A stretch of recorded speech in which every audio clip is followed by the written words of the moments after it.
తులసి తులసి రంగాపురంలో రైతుల మధ్యలో జరిగిన సంఘటన. తులసి అన్నం తిందాం రండి. రా తులసి, పెట్టు, ఆకలేస్తుంది.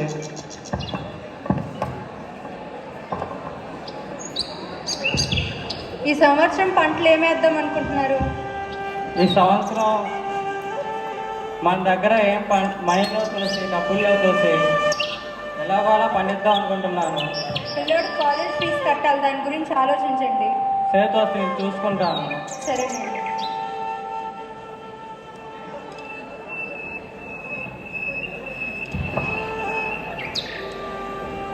ఏం బావా, ఎలా ఉన్నావు? రంగాపురంలో రైతుల మధ్యలో జరిగిన సంఘటన. ఏం చేస్తున్నావు బావా? ఏం చేయట్లే బావా, మీరు ఎలా ఉన్నారు బావా? నేను బాగానే ఉన్నా బావా. నాకు కొంచెం అప్పు కావాలి బావా. బావా నాకు అప్పు కావాలి బావా. నాకు 2 ఎకరాలు కౌలు తీసుకున్నా బావా, వాటికి అప్పు కావాలి బావా. నాకు ఒక 50,000 కావాలి బావా. అంతేనా బావా? నాకున్న పొలంలో నేనే వేసుకుందాం అనుకుంటున్నా, అంతే బావా. సరే బావా, నేను వడ్డీ వ్యాపార దగ్గరికి వెళ్తున్నాను, మీరు కూడా వస్తారా? వస్తా బావా, పద వెళ్దాం. సరే బావా. అప్పు కోసం వెళ్తున్న రైతులు. నమస్కారం అయ్యా. ఏంటి ఎలా వచ్చా? అప్పు కావాలయ్యా. పోయిన పోడు తిరుగుతాడు. తీరుస్తానా అయ్యా? అయ్యా సరే అని వీడాడు. మా అయ్యా. వీడికి కూడా కావాలి అప్పు? కావాలయ్యా. నీతో పాటు ఇంకో జోడు తీసుకొచ్చావు. సరే, ఎంత? నాకు ఒక 5 లక్షలు కావాలయ్యా. అబ్బో, సరే తీసుకో. వెళ్ళొస్తామయ్యా.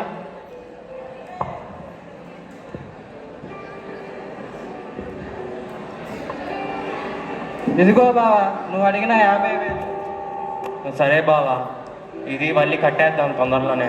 సరే బావా, నీ ఇంటికి వెళ్తున్నా బావా. నేను డబ్బులు తీసుకుని ఇంటికి వెళ్ళిన తర్వాత సంఘటన. ఈ సంవత్సరం పొలానికి డబ్బులు తెచ్చారా? పిల్లోడు కాలేజ్ ఫీజు కట్టేద్దాం. ఈ సంవత్సరానికి పొలం తెచ్చాను. మా బావతో దగ్గరికి వెళ్ళి సేట్ దగ్గరికి వెళ్ళి తీసుకొచ్చాను. ఈ లోపల పెట్టు డబ్బులు. సరేనండి.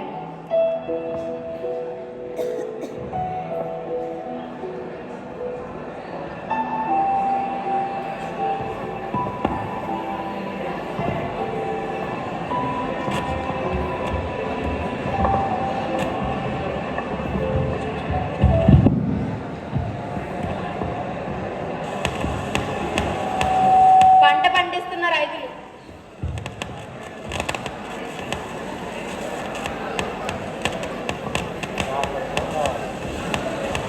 సంవత్సరం తర్వాత కృష్ణయ్యకి పంట నష్టం వచ్చింది తెగులు వల్ల. నష్టం వచ్చిన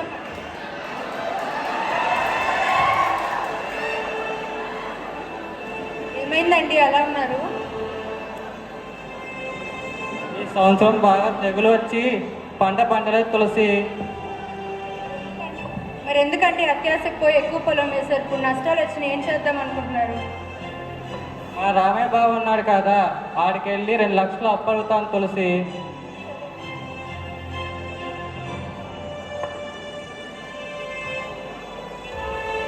రామయ్య బావా, ఓ రామయ్య బావా. చెప్పు బావా, ఇంటికి వచ్చావు? నా 2 లక్షలు అప్పు కావాలి బావా. బావా, నా పంట కూడా సరిగ్గా పండలేదు బావా, మొత్తం నష్టమే వచ్చింది. అదేంటి బావా, నీ పంట బాగా పండిందని ఊరంతా చెప్పుకుంటున్నారు కదా బావా. ఈ ఊరోళ్ళకి ఏం పని పాట లేదు బావా, నాకేం పండలేదు, నష్టమే వచ్చింది. నేను అదే ఆలోచిస్తున్నా ఇప్పుడు కూర్చుని. సరే బావా, మొన్న 50,000 తీసుకున్నాం కదా, ఆ అప్పని కడదాం బావా. వడ్డీ వ్యాపారి బాగా ఇంటికి వచ్చి గోల్ చేస్తున్నారు. ఏ 50,000 తీసుకున్నా నీ దగ్గర? నీ అప్పు కూడా నా మీద వేద్దాం అనుకుంటున్నావు ఏంటి? అదేంటి బావా, మిమ్మల్ని నమ్ముకొని తీసుకున్నా బావా 50,000. నువ్వేం మాట్లాడుతున్నావు? ముందు బయటికి వెళ్ళి ఇంటి నుంచి.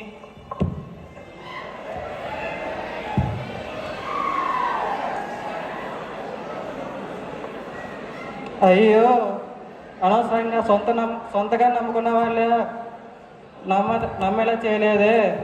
ఇప్పుడు ఈ డబ్బు ఎలా కట్టాలి, అప్పు ఎలా తీర్చాలి దేవుడా. అవమానాలు భరించలేక ఆత్మహత్య చేసుకుంటున్న కృష్ణయ్య.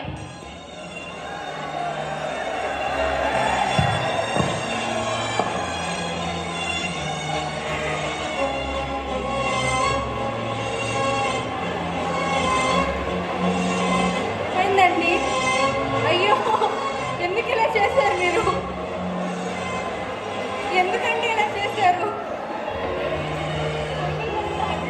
ఏ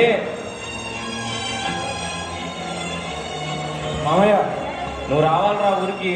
ఏం మామయ్య అర్జెంటా? అర్జెంట్ రా, రావాల్సిందే నువ్వు. సరే మామయ్య నేను స్టార్ట్ అవుతున్నాను. తొందర రారా.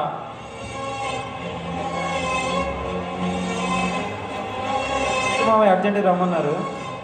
అరే మీ నాన్నగారు చనిపోయారురా. ఏం మాట్లాడుతున్నావు? మా నాన్న చనిపోవడం ఏంటి మామయ్య? అరే నేను కూడా పొద్దునే విన్నారా. నాన్న నాన్న ఏంటి నాన్న ఇది? నాన్న నాన్న ఏంటి మామయ్య మా నాన్న ఇలా చేసుకున్నారు? అరే అప్పుల పాలు అయిపోయాడు రా మీ నాన్న, అవమానంతో చనిపోయాడు రా. వాళ్ళైతే చనిపోవడం ఏంటి మామయ్య?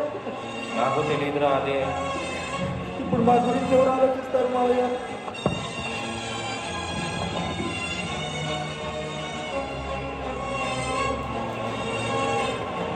ఏంటండి సేటు గారు, మీ దగ్గర అప్పు తీసుకున్న కృష్ణయ్య చనిపోయాడంటగా? అవునా? ఎప్పుడు? ఏమో మరి, నాకు తెలీదు. ఇప్పుడే వచ్చేటప్పుడు చూశాను. మరి మరి మీ అప్పు ఎవరు తీరుస్తారు? మీ అప్పు పోయినట్టేగా. నేను చూసుకుంటాను. సరే. ఓ నేవే నిజంగానే చచ్చాడుగా. ఇప్పుడు నా అప్పు ఎవరు తీరుస్తాడు? మీకు దండం పెడితే ఇక్కడ వచ్చి కాల్ చేయకండి. ఇక్కడ నువ్వాడు చెప్పడానికి, నాకు పోయిందని నేను తెలుసుకుంటా అంటే. ఏం చదవకండి, మీ అప్పు నేను తీరుస్తానండి. ఎంత అప్పు ఉందండి మాది? వడ్డీలో కలిపి 15 లక్షలు. ఎట్లాగలా చేసి 1 వీక్ అద్దె అండి ఇచ్చేస్తాను.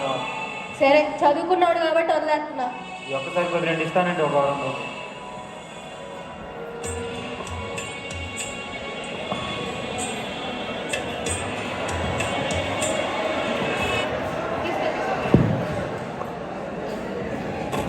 కృష్ణయ్య కొడుకు పంట పండిస్తూ ఊర్లోనే ఉంటాడు నాన్న జ్ఞాపకాలతో.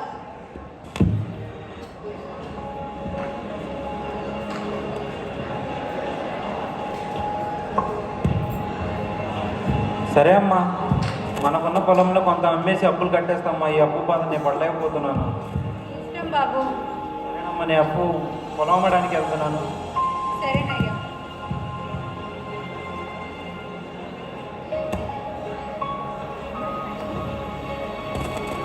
ఏమండి, పొలం అమ్మాలనుకుంటున్నాం, పొలం తీసుకుంటారా అండి? ఎన్ని ఎకరాలు బాబు? 2 ఎకరాలండి. ఎకరానికి ఎంత ఇస్తున్నారండి? ఎకరానికి 4 లక్షలు ఇస్తాను. 4 లక్షలు ఏంటండి? బయట బాగా ఎక్కువ పంట చేస్తున్నారు కదండి. లేదు బాబు, 4 లక్షలే ఇస్తాను. అప్పుల్లో ఉన్నానండి, కనీసం 5 లక్షలనే ఇవ్వండి ఎకరానికి. సరే, 4.5. అంతకు మించి రూపాయి కూడా ఎక్కువ ఇవ్వను. ఏదో మీ దయండి.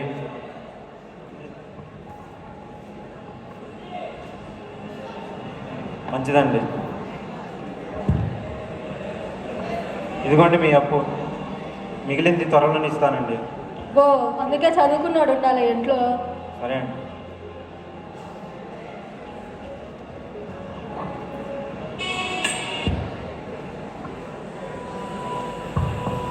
మన దగ్గర డబ్బులు ఉన్నాయి కదండి, ఏం చేద్దాం అనుకుంటున్నారు? పోయినసారి పంట వేసా కదా, బాగానే వచ్చింది. ఈసారి కూడా పంట బాగా ఎక్కువ పొలం తీసుకుని పంట బాగా వేద్దాం అనుకుంటున్నా. బాగా డబ్బు వచ్చింది ఈసారి కూడా. మీరు కూడా మీ బావలాగా అత్యాశకు పోయి డబ్బులు ఖర్చు పెట్టకండి. వాడితో నన్ను పోలిస్తావేంటి? నీకేం తెలియదు, లోపలికి వెళ్ళి నువ్వు. నేను చెప్పిన మాట మీరు ఎప్పుడైనారని మీ ఇష్టం వచ్చింది చేసుకోండి.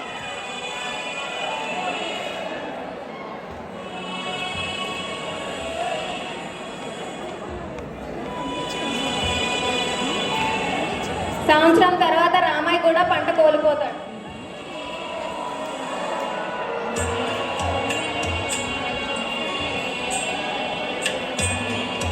నేను ముందే చెప్పాను కదండి, ఇలా వృధా చేయొద్దని. నేనేమైనా అనుకున్నానా? నాకు తెలియదు కదా ఇలా అవుతుందని. మొత్తం పంట మొత్తం పోయింది. నాన్నగారు, నా ఫీజు ఎప్పుడు కడతారు? అమ్మాయి ఇప్పుడే మీ అమ్మకి చెప్తున్నానమ్మా, మొత్తం పంట మొత్తం పోయిందని. డబ్బులు మొత్తం అయిపోయినాయి అమ్మా. నువ్వు అవన్నీ నాకు తెలీదు. రేపటిలోగా నా ఫీజు నాకు కావాలి. మీరేం చేస్తారో నాకు తెలీదు. అమ్మా అలా అనకమ్మా, అనకమ్మా. మీ వల్ల కుటుంబం అంతా బాధపడాల్సి వస్తుంది. ఛీ!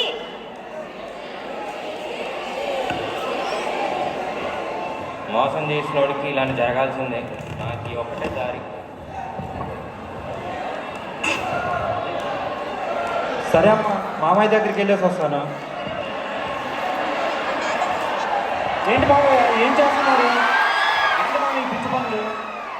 నువ్వే చూసావు కదరా, మొత్తం పంట మొత్తం నష్టం వచ్చేసింది, పోయిందిరా, అప్పుల బాలైపోయాను రా. అప్పుల పాలైతే తీర్చే మార్గం ఎత్తుకోవాలి కానీ ఈ చెడు మార్గం ఏంటి మావయ్య? రే నాకు ఇంకో ఓపిక నశించిపోయిందిరా, నేను ఇదేరా నా దారి ఇంకా. ఇలాంటి పిచ్చి పిచ్చి పనులు చేయకండి మావయ్య, నీకు అండగా నేను ఉంటాను మావయ్య. రే నేను ఇంకా పొలం చేయలేనురా. మావయ్య మీరు అలాగండి మావయ్య, మనం రైతులు మావయ్య, మన కాయ కష్టం మీద బతికేవాళ్ళం మావయ్య.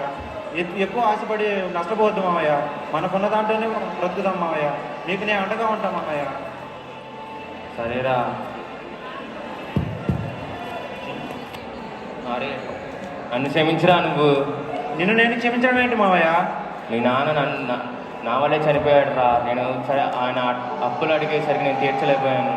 సరే మావయ్య, అయిపోయింది. నాన్న చనిపోయినాడు, బతికి రాలేరు కదా, మీరున్నారు కదా మాకు పెద్ద దిక్కు, నడిపించండి మావయ్య. మీ నాన్న నేను గొప్పగా పెంచాడు రా. నువ్వు నా తోడు ఉంటున్నావు, నీకు ఎలా కృతజ్ఞత చెప్పాలో అర్థం కావట్లేదు. కృతజ్ఞతలు చెప్పించుకునేంత పెద్దవాళ్ళు కాలేదు మావయ్య. సరే మావయ్య, మీకు అండగానే ఉంటాం, పదండి మావయ్య. ఇద్దరు కలిసి పంట పండిస్తారు.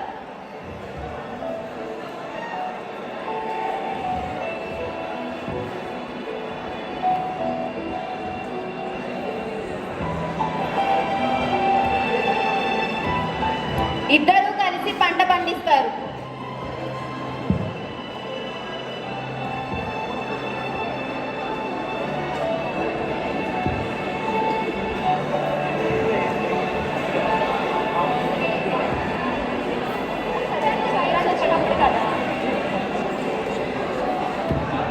ఇద్దరు కలిసి పండించిన పంట బాగా పండుతుంది.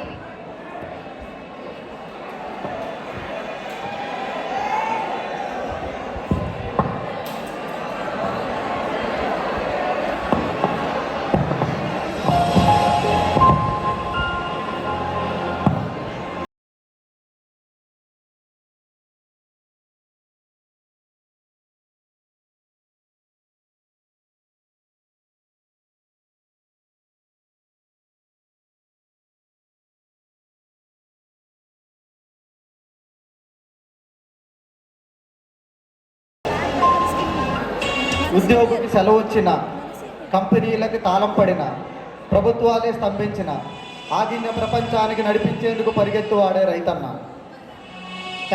Thank farmers and save farmers.